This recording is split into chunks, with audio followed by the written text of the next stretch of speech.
resigning. I am leaving while a man who has bragged on tape about his history of sexual assault sits in the Oval Office. Senator Al Franken takes a parting shot as he and two other members of Congress step down in the sexual harassment scandal. But President Trump doubles down on his support for Roy Moore. This guy's screaming, "We want Roy Moore." He's right. We'll discuss whether this will be a political issue in 2018 and the effort to change how Congress handles allegations of harassment with Republican Congresswoman Barbara Comstock and Democrat Debbie Dingell. Then, the president recognizes Jerusalem as Israel's capital, igniting protests across the Arab world. The president does want us to move in a very concrete and steadfast way to ensure the embassy is located in Jerusalem. We'll sit down with Nikki Haley, the U.S. ambassador to the United Nations. Plus, Republicans hammer Robert Mueller and the FBI as the Russia investigation closes in on the Trump inner circle. We'll ask our Sunday panel about GOP charges our top law enforcement agencies are pursuing a political agenda. And our Power Player of the Week, a conservative voice for the next generation. If you're a conservative millennial, I think that you tend to be a little bit more idealistic, just as younger people are generally. All right now on Fox News Sunday. And hello again from Fox News in Washington. The reckoning over allegations of sexual harassment came this week on Capitol Hill. Over the course of 3 days, the political careers of 3 lawmakers ended. On Tuesday, the retirement of the longest-serving member of Congress, John Conyers. And Thursday, the resignations of Senator Al Franken and Congressman Trent Franks. All this ahead of Tuesday's Senate contest in Alabama, where the Republican candidate, Judge Roy Moore, faces allegations of sexual misconduct with teenagers. In a few minutes, we'll talk with 2 leading congresswomen, Barbara Comstock and Debbie Dingell. But first, let's bring in Peter Ducey live in Birmingham, Alabama, with the latest on the special election. Peter.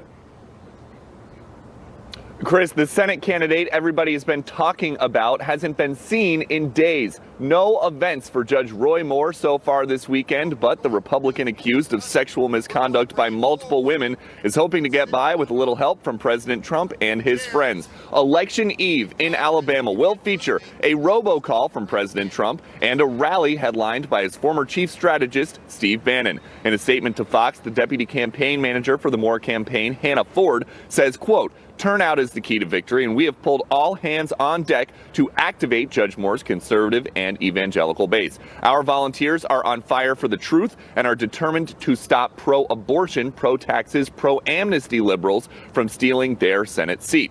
The Democrat Doug Jones is counting on heavy African-American turnout to flip the Senate seat Jeff Sessions held for 20 years and called in 2 potential 2020 contenders on Saturday, former Massachusetts Governor Deval Patrick and New Jersey Senator Cory Booker, to help him beat up Roy Moore with suggestions that he wouldn't represent every Alabamian who asks for help. Taking constituent calls, not caring if they're black or they're white. Don't let me get in trouble now. If they're gay or they're straight, it's about representing all of the people. Something that's been overlooked lately, the write-in candidate. Many voters here still plan to write in their preferred Republican, even though nobody ever staged a formal write-in campaign, which means there are countless wild cards in this race. Chris? Peter Ducey reporting from Birmingham. Peter, thanks for that. Back here in Washington, we're joined now by Republican Congresswoman Barbara Comstock of Virginia and Democratic Congresswoman Debbie Dingell of Michigan. And welcome both of you to Fox News Sunday. Let's start with Judge Moore and the Senate election in Alabama. On Friday night, President Trump spoke in Pensacola and gave Moore his full endorsement. Here it is. We can't afford to have a liberal Democrat who is completely controlled by Nancy Pelosi and Chuck Schumer. We can't do it. So get out and vote for Roy Moore. Congresswoman Comstock, does that bother you as a Republican to see President Trump and the Republican National Committee both supporting Judge Moore, who faces several allegations of misconduct with teenage girls, one as young as 14? Well, I was one of, I think, the first Republican woman to call for him to step aside. I was happy to see my friends like Senator Cory Gardner, who heads up the Senatorial Committee, Tim Scott, and many others, take the other side of that and say that we don't need to have him here. Now, the voters are going to decide on Tuesday, but I think what they're going to have is an ethics investigation. And what we've been doing on my committee is we've been hearing the voices of the women and the victims. And that is what is going to happen, because every woman has a story. Jeff Sessions said he believed these women. And I think if Roy Moore doesn't underperform like he has in the past, and he's here, he'll be facing the Ethics Committee. But I want to ask you directly, does it bother you as a Republican Congresswoman to see President Trump and the Republican National Committee supporting Roy Moore? Yes, I mean, it doesn't represent me. I don't think it represents most of the Republican women, as well as my colleagues like Senator Tim Scott and others, and Cory Gardner have made clear. Congresswoman Dingell, Democrats moved fast this week to push both John Conyers, your fellow congressman from Michigan, and Al Franken, senator from Minnesota, to step down. And there are signs that your party is trying to seize the moral high ground on this issue. Take a look. Where is their outrage? In fact, on the opposite end, they're coming forward to support Roy Moore. How's that for totally inappropriate positions? Is there a difference in how the two parties are handling this issue of sexual harassment and among members of Congress, and is that a legitimate issue in the 2018 campaign? I think that the voters are going to hold everybody accountable, whether you're Republican or Democrat, when the 2018 campaign happens. This has probably been was the most difficult week of my career. When you look at somebody like John Conyers, who had the legacy that he did, have to step aside. But this has been going on for a very long time, Chris. We know what our values are. I don't consider this a partisan issue. I find it, I mean, Barbara and I totally agree on this issue. I've also called that I think Congressman Farenthold should resign. $84,000 is a lot of money, and it wasn't for nothing. We cannot have a double standard. And we still have somebody running for office. We still have somebody in the White House that has acknowledged that they have done things that are not okay, or at least the president has. So it's disturbing. But we have to know who we are, and I think we're all going to be held accountable, next Republican or Democrat, next November. But do you see a difference in the president and Roy Moore on the one hand, and pushing out Conyers and Franken on the other, and Democratic leaders demanding that they leave? I think that everybody's got to be accountable. So I think those that aren't making, I mean, there are obviously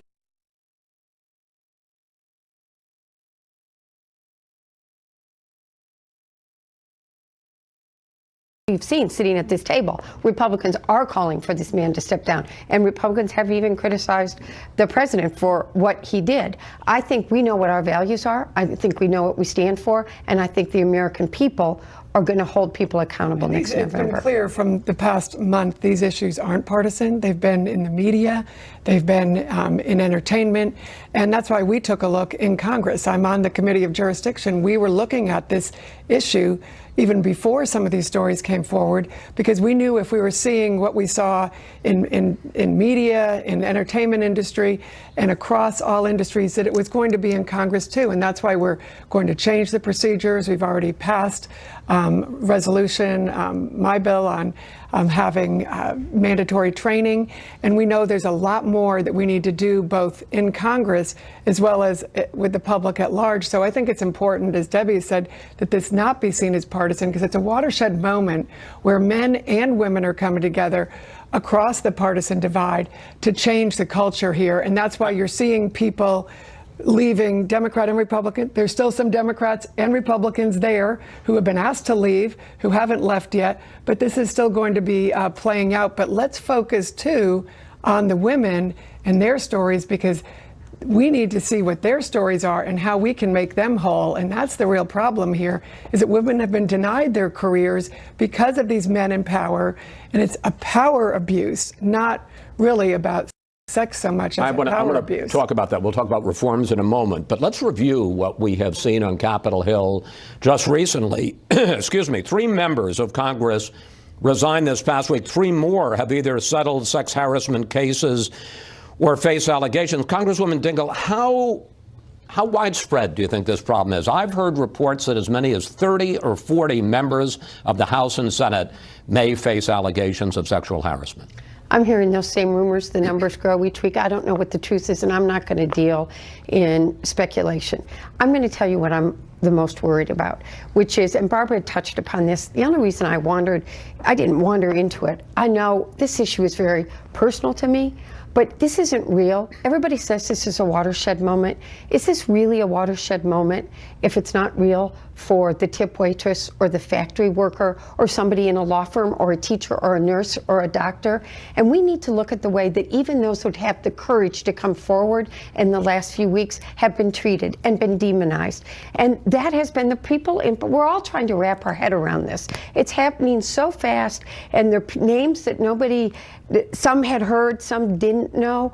We need to make sure that we come out of this, men and women together, changing the culture, working together as we go forward. So we've got to make sure that women who do have the courage to come forward aren't hurt, that their careers are not hurt, they're treated with respect, and those that, and we have fair processes, and we are improving workplaces across the country. People have been shocked to learn, excuse me, how Congress handles sex harassment cases. And let's put some of this on the screen. There's a 90-day process, including counseling and a cooling off period before a staffer can file a complaint. The Office of Compliance has paid out more than $17 million in taxpayer funds to secretly settle workplace complaints, not all of them, but certainly some of them, about sex harassment. Congresswoman Comstock, you're working on legislation. What do you want to see? How much do you want to streamline that process for women to file complaints? How much disclosure, transparency do you want to see for people who have settled complaints in the past? And should we be naming past people, or should they somehow be protected? No, I think we should be naming past people, and that should be fully disclosed. I think we may need to have maybe an outside counsel come in to totally review any of these cases to make sure we get that all out there. So I do fully support it. But also the priority needs to be on the victims and fundamentally changing the system so that the victims feel they have a process that works for them and advocates for them. So we've been advocating either having a counsel or an ombudsman or some type of advocate that protects the victims so they feel there's a system that allows them to come forward. But I think first we have to know who in the past, and those names should be disclosed. They're going to come out one way or the other, and they should. As you mentioned, all of that fund is not at all for sexual harassment. So whatever is sexual harassment should come forward, and I believe it will, and I support it. I also support non-disclosure, for them not having to honor those non-disclosure agreements. The woman in the Alcee Hastings case contacted my office. I spoke with her this weekend. She's already speaking out, and we need to make sure that women like her will be protected to come forward and talk, and I fully support protection for those women. I got less than a minute left. Congresswoman Dingell, is this going to change? I mean, it's pretty easy to pass this resolution. Everybody has to get training. But are we going to see a real change in the way Congress handles these cases and the naming of people who have settled these at taxpayers' expense in the past? I think that there is total concurrence that there must be transparency and that we should never use taxpayers' money to pay for somebody's irresponsible, just despicable, unacceptable behavior. Though I think everybody's trying to figure out how do you make sure that you take care of the survivor and that the survivor doesn't have consequences. Too much of this has consequences. And going forward, Chris, we need a conversation in this country that needs to happen at dinner tables, in churches, in barbershops, in every place across the country. Men and women and families have got to work together on this. All right. Thank you. And we do need to point out that this is not just about members of Congress, although that certainly is egregious. It's in all businesses, including our own. Congresswoman Dingell, Congresswoman Comstock, thank you both for coming in today. Thank you. Up next, we'll bring in our Sunday group to discuss how big an issue the sex harassment scandal may turn out to be in the 2018 midterm election. The fact that I am leaving while a man who has bragged on tape about his history of sexual assault sits in the Oval Office and a man who has repeatedly preyed on young girls, campaigns for the Senate with the full support of his party. Al Franken taking a parting shot at President Trump and Roy Moore in his resignation speech on the Senate floor. And it's time now for our Sunday group. Former Speaker of the House Newt Gingrich, Charles Lane of the Washington Post, Rachel Bade, who covers Congress for Politico, and the head of Heritage Action for America, Michael Needham. Well, Democratic women moved with stunning speed on Wednesday to demand that Al Franken step down. Here's a sample. Enough is enough. I mean, this is a conversation we've been having for a very long time, and it's a conversation that this country needs to have. It was really difficult for each of us to come to this point, what I would call a tipping point for each of us. Speaker Gingrich, I think it's fair to say that you're no fan of Al Franken, but you had an interesting reaction to him being pushed out. You said this, quote, "This is a party which is losing its mind," talking about the Democrats. "They suddenly curled into this weird puritanism, which feels a compulsion to go out and lynch people without a trial." Question, why was this a lynching? He's never faced his accusers. He's never had due process. He's never had an opportunity to clear his name. Suddenly, and then you saw it in the way you described it, suddenly all of the social pressure of the left wing of the Democratic Party came together, made it inappropriate for him to stay. Now, 1 million people had elected him, and 30 people decided he was inappropriate. Now, they haven't decided yet that Bob Menendez, by the way, who has a much more interesting story to tell, is inappropriate. This is purely and simply hysteria. Is it also politics? I mean, it was interesting because I asked the two congresswomen, they backed away from that. But do you think they're Democrats trying to make this an issue? Maybe between, I was told by a reporter who really tries to pay attention to stuff, that to some extent the blowback on Nancy Pelosi when she tried to defend John Conyers was so intense from the left that everybody else on the left suddenly said, got it, lynch mobs are in this week, let's go lynch somebody, Franken's available. The part of the thing amazing to me is here's a guy who wrote #1 bestseller, Giant of the Senate, supposedly a very funny book. He's a comedian, we all know he's a comedian. He was a comedian before he ran. And he just crumbles under the social pressure. I mean, there was no objective force to kick him out. He wasn't going to be expelled. He just couldn't take the social ostracism. Chuck, Democratic Senator Tim Kaine said that we've got a new standard here and that people who are elected to office will be judged, among other things, on their behavior before they took office.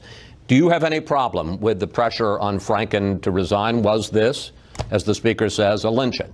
I think it's highly inappropriate to call anything like this a lynching when you think about the history of what actual lynchings really were in this country. Having said that, I would add that I think for a lot of women, they may feel like, well, you know, when in the past these things came up, there wasn't so much speed about addressing the complaints, that they got swept under the rug. What we're into right now, though, as these sort of extreme points of view show, is a situation where, contrary to Senator Kaine, there isn't a new standard. There's a shifting standard. There is not an established rule here either about what a fireable offense is or what the procedure should be, and at the end of the procedure, what the punishments should be. So I think, you know, what the Democrats politically are trying to do by ousting Franken is establish we are consistent. We are the party that, you know, means what it says and says what it means.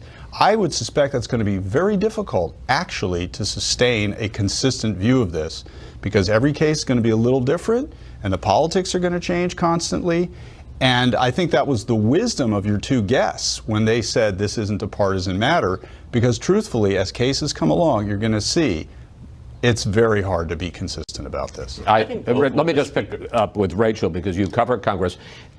As you watch what was unfolding in the Senate on Wednesday, when all of the Democratic women senators called for him to leave, and then a lot of the men followed, how much of this was genuine outrage? And how much of it was whether it was because of the Pelosi or whatever, a decision, we're going to distinguish ourselves from the Republicans and Trump and Roy Moore and make this an issue for 2018?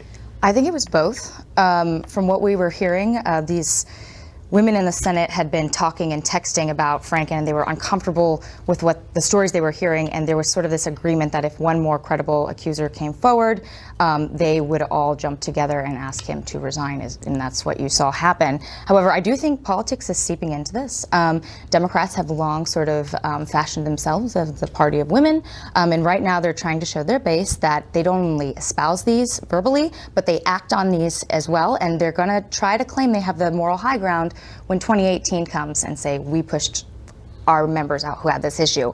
However, I do not think this is just Democrats, of course, right? You have a president who is embracing a candidate in Alabama who has been accused of child molestation, right? I know there's a bunch of Republicans on the Hill who are very uncomfortable with this and think that he's only doing this because of politics. And I think that that's why you saw Speaker Paul Ryan today push out one of his own members, Trent Franks of Arizona, over allegations that he also had sexually harassed women. Well, let's talk about Roy Moore. Here's an ad that an outside group is running against Moore in Alabama right now. I want decent people in office. That's why I can't vote for Roy Moore. What he's done and what he stands for makes us Republicans and us Christians look bad.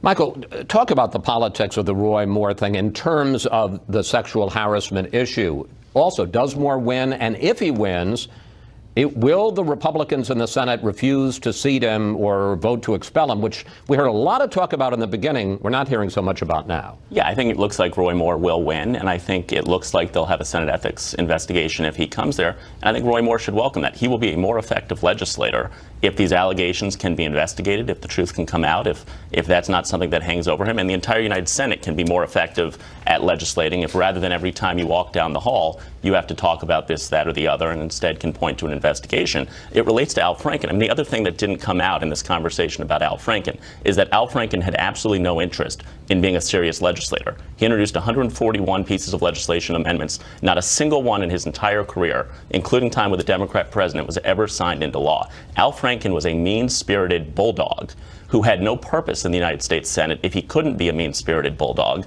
which he couldn't do with these allegations out there. He wasn't interested in being a legislator before. He isn't interested in being a legislator now, and I think that's part of why he stepped down, and he stepped down without even having the grace to say that he's sorry or apologize for any of this. So let me just point out, not an Al Franken fan? That's exactly right. We have to take a break here. We'll see you all a little later. Coming up, tensions flare over President Trump's decision to recognize Jerusalem as Israel's capital. We'll report on the latest. And we'll talk with the U.S. ambassador to the United Nations, Nikki Haley, about the fallout. That's next.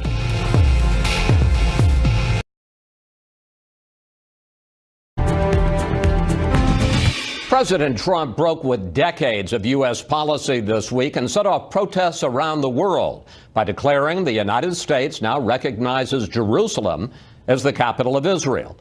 In a moment, we'll discuss the move with Nikki Haley, U.S. ambassador to the United Nations. But first, let's get the latest from Connor Powell in Jerusalem. The violence so many predicted was likely to occur following President Trump's unilateral decision to recognize Jerusalem as Israel's capital continued for a fifth straight day. As demonstrators in Beirut and Jakarta marched on the U.S. Embassy early Sunday morning. In the Palestinian territories, protesters clashed with security forces at Israeli checkpoints in Bethlehem and other Palestinian cities. 2 Palestinians have been killed and more than 1,000 injured, while the Israeli Air Force launched airstrikes in Gaza following the launch of rockets by Hamas. 2 militants were killed. But it's not just Muslim and Arab countries protesting President Trump's decision. Secretary of State Rex Tillerson faced a barrage of criticism in Europe this week. From France to Great Britain to Turkey, some of America's closest allies demanding answers why the White House made this decision now, receiving nothing in return that would move the peace process forward. Vice President Pence will arrive here in the Holy Land for a visit next week, and already Palestinian leaders are saying they won't meet with him, believing the U.S. has crossed a red line with this decision that undermines past American efforts to act as an honest broker of peace here. Chris? Connor Powell reporting from Jerusalem. Connor, thank you. Joining me now, the U.S. Ambassador to the UN, Nikki Haley. Let's start with President Trump's reasoning in making this move. Here he is. This is a long overdue step to advance the peace process and to work towards a lasting agreement. Ambassador, how does recognizing Jerusalem as the capital of Israel and starting to move our embassy there specifically, how does that advance the peace process? Well, first of all, you have to, just say what's realistic. I mean, Jerusalem is the capital of Israel. That's why the parliament's there, the Supreme Court's there, the president and the prime minister are there. So the United States has always had its embassy in the capital city. And so Israel should be no different. There have been presidential candidates on both sides of the aisle that have all said that Jerusalem is the capital of Israel. And so what we have said is enough talking about it. Let's do it. This is the will of the American people. The president wanted to follow through. Presidents Bush, Clinton, and Obama all said they were for it, but never did anything about it. And this president said it's time. And we think this is actually going to help us fastball the peace process going forward. But I've got to tell you, I don't have to tell you that President Trump's decision is being criticized from all corners. Let's just take a quick rundown. Palestinian leader Abbas calls it a declaration of withdrawal from the peace process. British Prime Minister May calls it unhelpful in terms of prospects for peace in the region. Pope Francis expressed profound concern. Question, what are Abbas and May and even the Pope missing? Leaders understand that courage is important, and we don't do things just to please every other country in the world. We do things to advance the ball, and that's what the president did with this. He said, this is time that we acknowledge reality. It's been 22 years in the making. It was time. And not only that, Chris, it's the right thing to do. It's the right thing to do. Israel should be no different. We didn't set any parameters. We didn't say this was the final status. What we said is we're going to do like we do in every other country, and we're going to put the embassy in its capital, and we're going to continue and are going to continue that fact that we are as committed to the peace process as we've ever been before, and we're going to keep going until we get it. I want to pick up on something you said in that last answer. Are you suggesting that despite President Trump's decision to recognize Jerusalem as the capital, to begin to move the embassy there, that the final status of Jerusalem is still up for negotiation, that in a negotiation, East Jerusalem could still end up as the capital of the Palestinian state? And again, if so, why make this move now? Well, I think the president, if you notice in his speech, he made a point not to talk about borders or boundaries. What he did was say that Jerusalem is the capital of Israel and that we're moving our embassy there, because he strongly believes that those final status issues should be decided between the Palestinians and the Israelis. No outside group should decide what the final status looks like, and we're leaving it up to them to do that. At the end of the day, they have to be comfortable with the peace process and the resolution that we come up with. We just want to support them in that process. So again, specifically, East Jerusalem, if that's the result of the negotiation, East Jerusalem could still be the capital of a Palestinian state. We will respect anything that the two parties come together on. I want to talk about something else that happened this week. You spoke before the UN Security Council when they met on this subject, and you called out some of your fellow ambassadors. Here you are. Over many years, the United Nations has outrageously been of the world's foremost centers of hostility towards Israel. The UN has done much more damage to the prospects for Middle East peace than to advance them. Why, Ambassador, why was that helpful? Because it's the facts. I mean, ever since I have gotten to the United Nations, there have been repeated attempts to hit Israel for no reason whatsoever. It's Israel bashing sessions, constantly trying to find ways to pick at them, and we've seen that start to diminish. But I want the Security Council and all of the international community to understand, when you bully Israel, you are not helping the peace process. And we see Israel as one of our best allies. We're not going to put up with it anymore. So when we see it, we call them out on it. It's time for them to realize that all of these things they've done to Israel have only hurt the process. We need to treat Palestinians and Israelis fairly. We need to hope that they both come together for a peaceful solution, and we need to support both of them. That has not happened for years in the United Nations, but it's starting to happen now. Now, there has been a suggestion of a resolution to criticize criticize or condemn the president's move in the Security Council. Of course, you would veto that, so the suggestion is perhaps it would be the UN General Assembly that would pass a resolution. What would the U.S. reaction be to that? Oh, I would have a strong reaction to that. We have the right to do whatever we want in terms of where we put our embassies. We don't need other countries telling us what's right and wrong. And, you know, what I have always said is if we are honest, if we tell the truth, that's when peace comes. And this was the president telling the world the truth.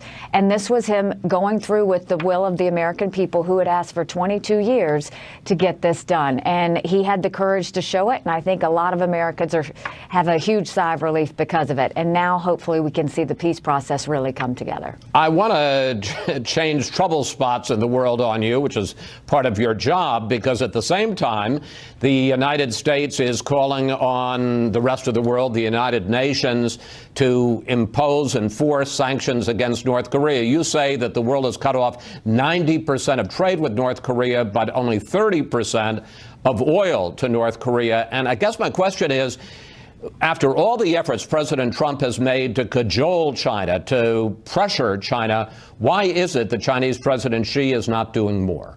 Well, I think what we are seeing is that China is actually following through with the sanctions. They are, as is the international community. And I'll tell you, when we talked about leadership earlier, the United States is the one that led the entire international community to basically out North Korea and say that they had to denuclearize and cut everything off. So we've done a great job at doing that. China has followed through on the sanctions. But to be clear, China can do more.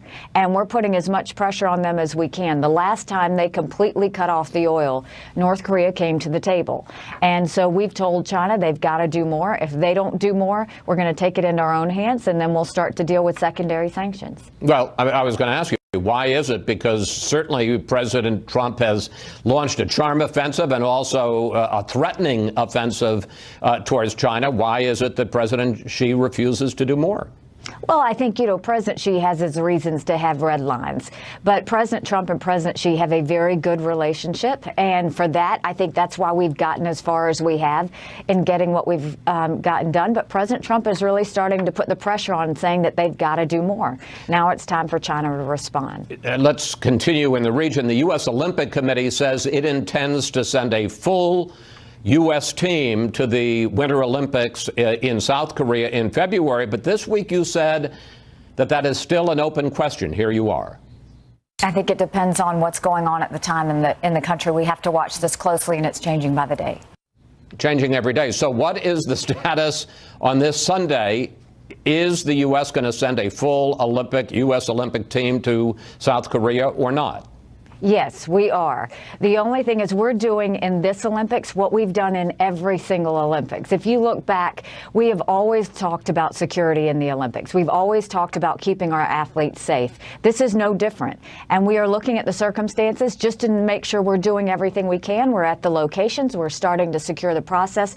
But we always look out for the best interests of United States citizens. But yes, there will be a delegation that goes, and we will do everything we can to make sure they're safe. Now, you say a delegation, the full U.S. Olympic team. Yes, the full U.S. Olympic team. During your time at the UN, Ambassador, I think it's fair to say you have stood out for your blunt, sometimes undiplomatic talk for a diplomat. Just the other day, you said if there's war, that North Korea, the regime there, will be utterly destroyed. Why such tough talk? It's the truth. I mean, the reality is if North Korea even attempts to try and threaten the United States or any one of our allies, they will be utterly destroyed. You know, diplomacy is great in some respects, but you have to also be honest. And this was something that North Korea needed to hear and the international community needed to hear. North Korea has pushed the envelope to an extreme level. The United States isn't going to put up with it. And the international community has also rallied around saying that North Korea has to denuclearize. But that's just the honest facts. If North Korea attempts to threaten or do anything to destabilize us or our allies, we absolutely will utterly destroy them.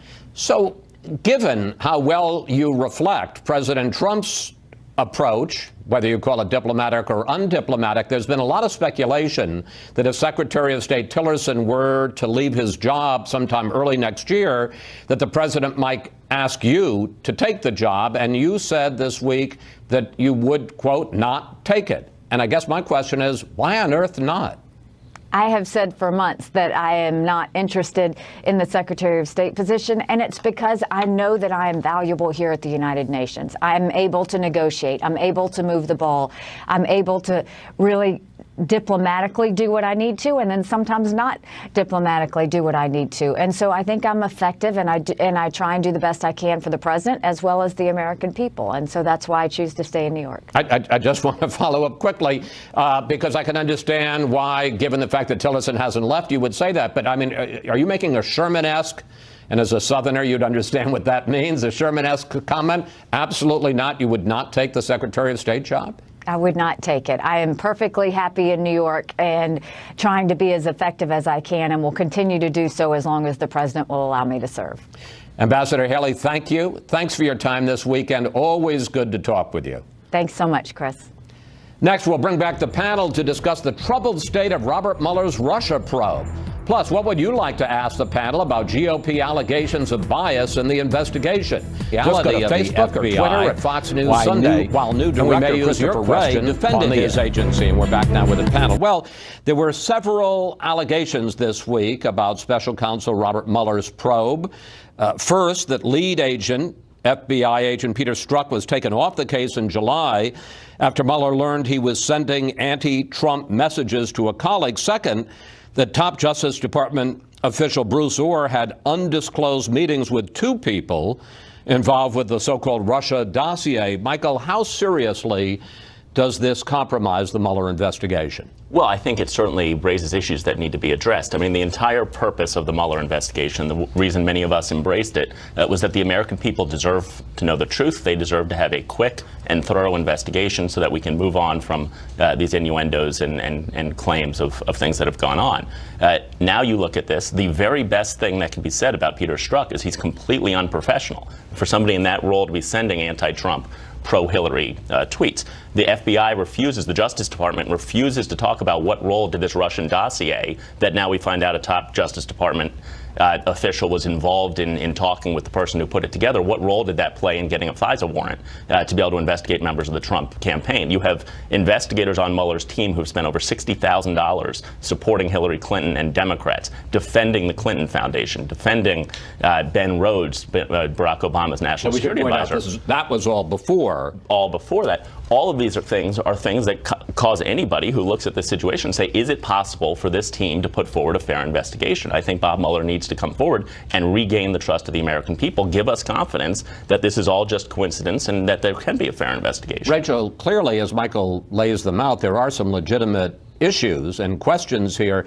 On the other hand, do you believe, from your reporting, that there is a concerted effort by Republicans, both in the White House and in the Senate and House, to discredit the Mueller investigation as it begins to get closer to the Trump inner circle? Yeah, I definitely say there are some Republicans, namely Trump allies in the House, who are revving up the campaign to discredit the investigation. We saw that this week with the clip you played with Goodlatte talking about tainted agents that the FBI needs to rid itself of. They also accuse the FBI, of course, of botching the Clinton email investigation. However, I think there's sort of a split right now in the Republican Party, and we're going to see that evidence of that going forward.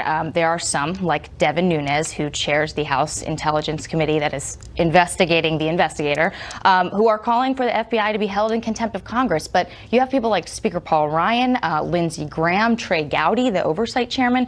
You don't hear a lot of that coming from them. And so I think there are some Republicans who want to let Mueller do his job and don't want to sort of make this a partisan mudsling. So we ask you for questions for the panel, and we got this on Facebook from Michael P. Mulhall.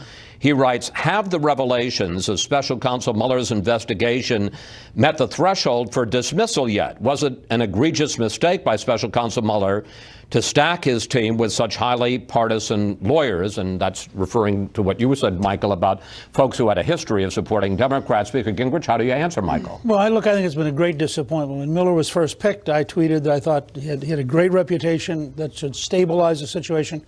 Then he hires somebody like Weissman, who both has a terrible record of prosecutor overreach, and now we know was at the Clinton election night party. This is Andrew Weissman. Andrew Weissman. Senior you prosecutor. start going down the list here. I think the number of pro-Clinton, anti-Trump people he's hired makes you wonder what he's doing. The other thing is to look at, you know, Hillary gets discussion, I think, for 4 hours, never under oath, so she can't possibly have committed perjury. Meanwhile, you get General Flynn after 35 years in service. Now, he did something bad. Of course, Hillary's top two aides clearly committed perjury, but they don't get attacked. I mean, the imbalance in the Justice Department's entire process between the Clinton investigation and the way they've gone after the president is just, I think, staggeringly corrupt. I don't think any word short of corrupt explains the gap between the way these two things have been handled. I know you want to talk about that, but I'm going to switch and I'm going to talk about us, because we, the media, have become part of the story. And I want to turn to the reporting on the Russia investigation in the last couple of weeks, because there have been at least 3 cases of media reporting damaging stories about Donald Trump, putting them up and then having to take them down. Perhaps the most damaging, and as it turned out the worst mistake, was ABC's Brian Ross, who reported on General Michael Flynn after he pleaded guilty. Here he is. He's prepared to testify that President Trump, as a candidate, Donald Trump, directed him to make contact with the Russians, which contradicts all that Donald Trump has said at this point. But it turned out that that reporting was wrong. He said that candidate Trump had urged Flynn to reach out to the Russians. No, he later had to clarify it was President-elect Trump urging Flynn to reach out to the Russians after the election, which is a very different thing. I guess the question is, Chuck, particularly at a time when Donald Trump is bashing us as fake news, this isn't helpful. It is not. What is helpful is that Brian Ross appears to have been disciplined. I think he was suspended for a month. And that will be at least a beginning toward correcting any of these flaws that come up. I think, as the Speaker's comments about Bob Mueller and this situation, what they have in common is that this situation calls for an honest broker, right? Whether it's a Justice Department or the media or whatever, the public would be best served by institutions that everyone accepted as impartial and factual. And the whole idea of honest brokers, though, is breaking down in our country across the board. And people don't trust institutions. They don't trust the federal government. They don't trust the media, et cetera, et cetera. And so when mistakes are made, people will accept them if they are perceived to be made in good faith. What we have now is a situation where people believe these mistakes are being made in bad faith, and the president is encouraging that belief. Some would argue that the reporters are encouraging that too. The New York Times took out a full-page ad saying that the truth matters now more than ever. I would love to know why the truth matters more now than it did 3 years ago. Well, the Brian media Ross, acts Brian like Ross Donald Trump is doing something wrong. Brian like Ross doesn't work for the New York Times, and what I might add that it was the Washington Post. Okay, it was the Washington Post that corrected a mistake on CNN that was damaging to Donald Trump. The media is also right now, at least one newspaper I work for, targeted by groups trying to feed it fake news. If I read one more story in the press about the fact that the President of the United States likes Big Mac and Filet-O-Fish sandwiches rather than Jose Andres restaurants, I don't know what I'm going to do. I mean, that might be true. Who cares? And the fact that they all act like it's a big deal. I will point out that was included in the book that's just been written by 2 Trump supporters, Corey Lewandowski and David Blasey. I got to say, that's a lot of calories. Thank you, panel. See you next Sunday. Up next, our Power Player of the Week, a leading voice for conservative millennials. If you've ever wondered who will eventually succeed Rush Limbaugh and Sean Hannity as the voice of conservative opinion, it may just be Ben Shapiro. Who's that? Here's our Power Player of the Week. In a free country, it is up to you to succeed or fail on your own merits, so get off your ass and do it. Yes, Ben Shapiro talks fast. But then for most of his 33 years, he's been a man in a hurry. I'm Ben Shapiro. This is The Ben Shapiro Show. He's the host of the most listened to conservative podcast in the country. I do like that Trump does have a rotating series of about 10 insults, and he just keeps going around and around. He's the editor of the Daily Wire, which gets 100 million page views a month. And he's a big presence on college campuses, where his militant conservative views spur protests. You're not a man if you think you're a man. This exchange with a 22-year-old college student over transgender identity has attracted 47 million views on Facebook. Why can't you identify as 60? What is the problem with you identifying as 60? It's not the same as gender. You can't just... You're right. Age is significantly less important than gender. You can't magically change your gender. You can't magically change your sex. You can't magically change your age. At the University of Utah, he listed what he calls the hierarchy of victimhood in America. So it goes LGBTQ, and then black folks, and then Hispanic folks, and then women, and then Jews, and then Asians, and then way down at the bottom, white straight males. Right? Those are the people who are at the very bottom, and their opinions do not matter at all. Shapiro has been called the voice of conservative millennials. How are conservative millennials different from conservative baby boomers? By the time a lot of conservatives hit baby boomer age, there's a mentality that's set in that they're always losing, and that every choice, every political choice particularly, is a lesser of two evils choice. If you're a conservative millennial, I think that you tend to be a little bit more idealistic, just as younger people are generally. While he applauds some of President Trump's policies, he says the tweets are needlessly divisive and turn off his generation. Young people in the United States dramatically dislike this administration, and they dramatically dislike the Republican Party. And it is President Trump's responsibility, for conservatives anyway, to fix that. And sitting there and on Twitter and retweeting Britain First is not going to do that. Shapiro worked for Breitbart in the campaign, but quit when he says it was turning into a Trump propaganda arm. As for Steve Bannon, I think that Steve is very interested in being perceived as powerful, as being perceived as a mover and shaker. I don't think he's nearly as much of a mover and shaker as he wants to be seen as. As we said, Shapiro has always moved fast. At age 5, he dressed for Halloween as John Adams. By age 17, he wrote a nationally syndicated political column. I skipped a couple of grades. I was a virtuosic violinist. I actually, when I went to college, thought that I was going to double major in genetic science and music. So I was always pretty driven. Things that I hate. And his only plan now is to keep pushing his special brand of combative conservatism. Sometimes the best way to get a message across is to just speak bluntly. And so I'm not going there to deliberately offend people. I'm saying things that I think are true with precisely the amount of verve I think necessary to convey the message. After our interview, I had one piece of advice for Shapiro. Try talking a little slower so some of us can keep up with him. And that's it for today. Have a great week, and we'll see you next time.